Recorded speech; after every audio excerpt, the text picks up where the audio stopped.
So, there's been a trend going on lately, and I believe it originated in Finland. I'm not sure about that, but it's a baked tomato feta pasta. It's supposed to be this very simple dish baked in one pan, and then you toss the pasta in and stir it up and have a delicious dish. So today, I want to try making it and see how I think of it. So, let me show you how to make it. For my baking dish today, I'm going to use a Pyrex baking dish like this. Just use something with high sides so that after you bake the tomatoes and the feta, you can go ahead and stir the pasta in it. And to this baking dish, I'm going to go ahead and put in my cherry tomatoes along with a generous pinch of salt. Also, a few twists of pepper won't hurt. I'm also going to go in with a drizzle of olive oil into this dish so that there is a thin layer of it at the bottom. I'm doing this so that the tomatoes can roast in it and then kind of develop its flavor so that it can get more intense and sweeter. Anyways, I'm going to go ahead and stir it up, making sure the seasoning is all distributed evenly. Optionally, you can go in with some diced onions. I'm going in with it because I have some, but the recipe doesn't really call for it, so this is up to you. But the onions will add a touch of sweetness to this as well. And then I'm gonna go in with some of my sliced garlic, and I did that by, well, you guessed it, by slicing up some of my garlic, 2 to be exact.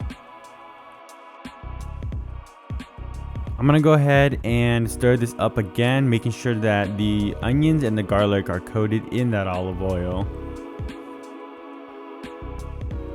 Next, I'm going to go in with a block of feta cheese right in the middle of the pan with the tomatoes surrounding it. I'm going to go ahead and sprinkle on some pepper on it, and then I'm also going to sprinkle on some oregano all over the dish. And optionally, you can go in with chili flakes if you like it spicy. That will be up to you. And then one last drizzle of olive oil, making sure to go over the feta with it, and then get this into an oven around 400 degrees for about 45 minutes to an hour depending on your oven. During this time, you can do 2 things. The first thing is preparing any of your garnishes. In this case, I'm using some sweet Italian basil, and I'm just going to pick off the leaves off of the stem. And then once I do that, I'm going to take the leaves and kind of stack them on top of each other, having the big one on the bottom and stacking the smaller ones on top. And then now I'm just going to go ahead and roll it up tightly into a cigar, or at least that's what Gordon Ramsay calls it. And then I'm going to go ahead and slice these into thin strips, also known as chiffonade. And then once I'm done with this, I'm going to put this to the side until I'm ready to garnish later.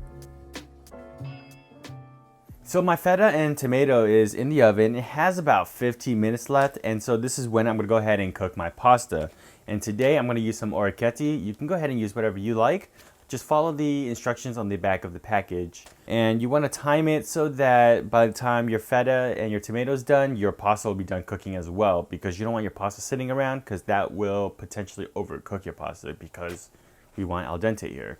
Now, if you didn't want to time it like this, then you can go ahead and just cook the tomato and the feta first. Once that is done, go ahead and cook the pasta, and then you can carry on with the recipe. To cook the pasta, bring a pot of water to the boil. Season it generously with salt. It should be salty. Add in your pasta, cook it to the instructions on the back of your package, subtracting about a minute or 2 so that it'll be al dente. And when it is done, go ahead and drain the pasta out, but save some of that pasta water because you might need it later when you stir it into the sauce, because it might be a little dry. I save about a cup or so, and then you can go ahead and dump the rest out. And by this time, your sauce should be ready. And you know it's ready when you take it out and the tomatoes look nice and bursted like this, and the cheese is charred and caramelized a little bit. And I'm just gonna take a spatula and go ahead and smush everything down. Just take the juices out of the tomato, making sure the cheese is broken down as much as possible. You could blend this to make a smooth sauce, but I think the beauty is that this is kind of a chunky sauce with the chunky tomatoes and bits of cheeses here and there. Once the tomato and the cheese has been mixed together, go ahead and add in your pasta, and then just stir it in with the sauce to make sure everything is combined. And your pasta might look a little dry, so this is what the pasta water is for. Just add in bit by bit until it's silky smooth, and I'm gonna go ahead and put in some pepper and then top with my basil. Stir everything to combine and taste it for seasoning. Make sure the salt levels are good to your taste. And once it is time for the taste test. I'll tell you what, as I was cooking this, it smelled really good. So I'm really excited to try this actually. So let's get into it.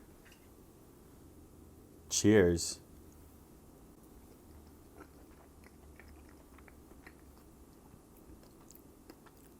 Hold on a minute. That's actually, wow, that's actually pretty good. Where do I start? All right, let's just start with the tomatoes. So the mine tomatoes that I got, they weren't completely sweet. They're actually a little tart. So that's perfect because it cuts through all of the fattiness from the cheese and the olive oil that's been put in there. Speaking of the olive oil, putting that amount in there almost can feed the tomato, confit being like something cooked in oil. And then the feta cheese just adds really nice, like funky cheesiness to it. And it's not overly salty at all. And then, of course, the orecchiette is perfectly cooked. Of course, you can use any pasta you want, actually, too. You can use like a macaroni or anything that picks up sauce really well. And then that hit of basil on top just gives a nice freshness. And then the extra pepper flakes and the pepper adds a nice spiciness. It's not like it hits you in the throat spicy, but it's just a nice warmth in the background. So what do I think about this dish?